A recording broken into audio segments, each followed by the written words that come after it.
À Montigny, le Bretonneux, le maire sortant d'hiver droite, Jean-Luc Ourgaud, ne se représentera pas en mars prochain. Il avait pour rappel succédé à Michel Laugier, devenu sénateur des Yvelines en 2017. Et pour conduire la liste de la majorité unimontaine, Laurent Merker, bonsoir. Bonsoir. Alors vous conduirez la liste Montigny Ensemble, une première candidature pour vous. Vous avez été directeur de cabinet sur les mandats des maires de Nicolas About, Michel Laugier et Jean-Luc Ourgaud. Pourquoi sortir de l'ombre, en quelque sorte, et vous lancer dans cette démarche?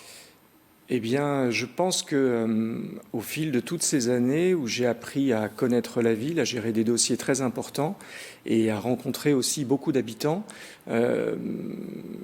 lorsque l'on cumule cette expérience, il y a un moment dans la vie de chacun où on franchit une étape et on se sent prêt pour passer à autre chose.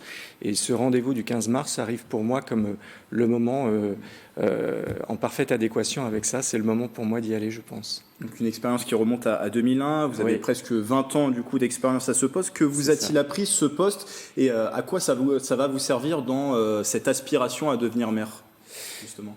Le poste de directeur de cabinet, j'ai pu m'en rendre compte en discutant avec des habitants encore tout récemment. Tout le monde ne sait pas forcément très bien ce que c'est.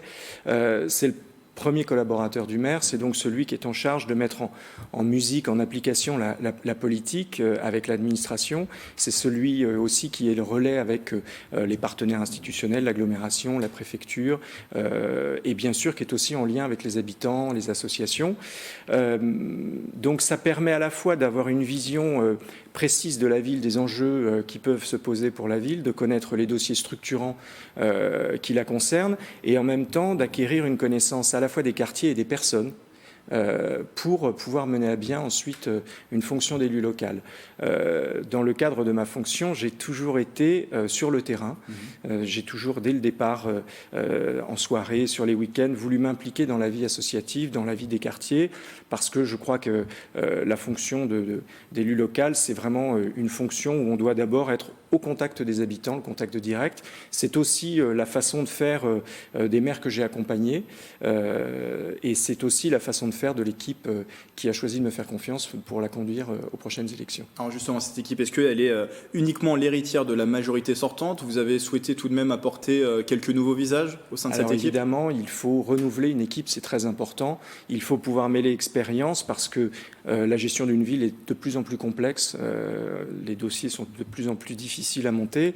Et donc, il faut des gens qui aient une certaine expérience. Mais en même temps, il y a un vrai besoin d'avoir un regard neuf qui vienne s'ajouter à cela. Donc, j'ai souhaité renouveler à 50% l'équipe à peu près, de façon à pouvoir mixer ces deux éléments.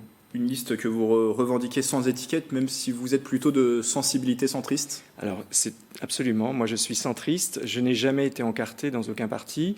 La liste que je conduis est une liste d'ouverture.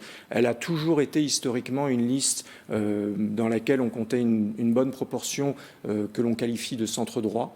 Mais elle a toujours été ouverte et elle a toujours accueilli des gens d'autres sensibilités et surtout aussi beaucoup de gens qui ne sont pas encartés comme moi, mais qui avaient envie de faire des choses pour leur ville. Est-ce que d'éventuels soutiens, par exemple, du Parti Les Républicains, de l'UDI, je sais qu'il y a aussi des discussions avec La République En Marche, est-ce que vous les accepteriez, ces soutiens? Effectivement, je n'ai pas sollicité, moi, de soutien auprès d'aucun parti. Par contre, certains partis m'ont fait l'honneur de m'apporter leur soutien. J'ai ainsi le soutien de l'UDI, par exemple, le soutien des Républicains. Je n'ai pas sollicité le soutien de La République En Marche non plus. Effectivement, j'ai pu avoir des discussions avec eux. Mais encore une fois, ce qui m'intéresse avant tout, c'est de prendre avec moi des personnes qui ont envie de se mobiliser pour leur ville. Alors avec cette équipe, il y aura 3 priorités pour votre programme. Tout d'abord, la transition écologique, qui est un point que l'on voit revenir souvent dans de nombreux programmes. C'est un point sur lequel il faut compter pour ces élections. On ne peut pas faire sans aujourd'hui. Non, je crois que c'est devenu totalement incontournable. Ce n'est pas une question de parti, ça n'est pas une question d'idéologie. On est bien conscient qu'aujourd'hui, on arrive à un moment où il faut que les modes de vie changent.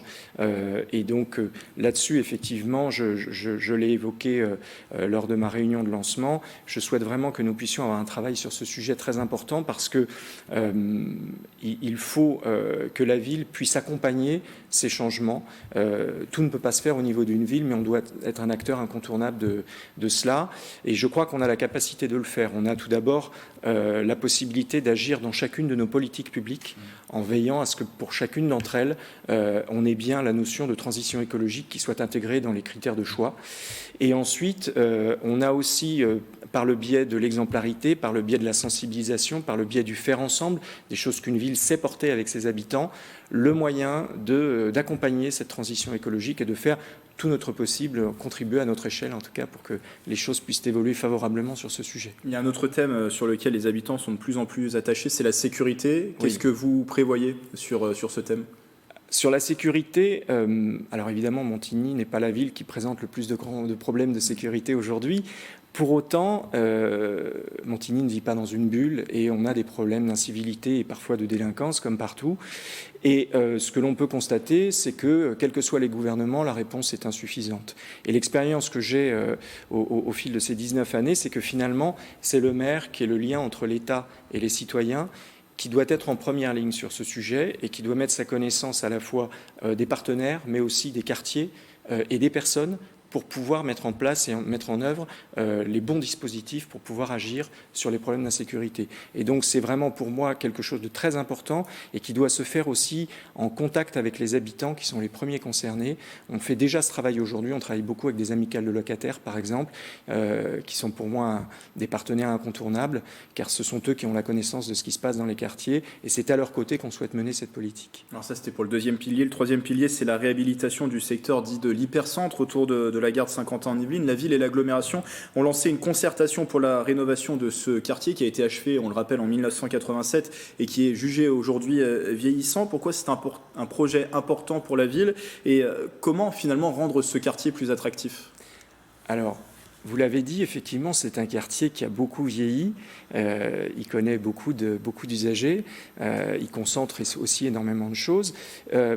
Et à l'époque de sa conception, on favorisait le minéral, on favorisait l'automobile aussi. Aujourd'hui, les gens aspirent à plus de végétal, à plus d'espaces piétonniers et aussi à ce que l'on puisse créer des lieux de convivialité. Donc il y a nécessité de travailler sur tous ces sujets. Et sur ces sujets-là, nous avons souhaité lancer une concertation avec la communauté d'agglomération en associant les habitants, parce que c'est un quartier économique, un quartier étudiant très important, mais c'est aussi un quartier d'habitation. Et donc, il faut que les habitants soient concernés par le sujet. Pourquoi aussi nous souhaitons tant faire évoluer ce quartier ? C'est parce que on a pu voir ces dernières années qu'en faisant de gros efforts sur la gare, en faisant des efforts sur les espaces publics qui jouxtent la gare, on a vu immédiatement derrière des opérations importantes pouvoir se faire, comme la transformation de l'immeuble international, celle de l'immeuble de la Poste. Donc on comprend bien que quand la collectivité investit sur l'espace public et réalise des espaces qualitatifs, ça entraîne derrière des mutations importantes, y compris dans le privé. Aujourd'hui, il y a un enjeu très fort sur le centre commercial, on le sait tous, et je pense que notre rôle à nous, ville et intercommunalité, c'est de faire ce qu'il faut au niveau des espaces publics, à la fois pour rendre le quartier plus agréable pour les habitants, mais en même temps plus accueillant pour les gens qui viennent travailler là, et inciter également les privés à pouvoir faire évoluer aussi leur patrimoine. Il nous reste quelques secondes. Vos prochains rendez-vous de campagne Alors nous allons tracter sur les différentes places de la ville le premier week-end de février.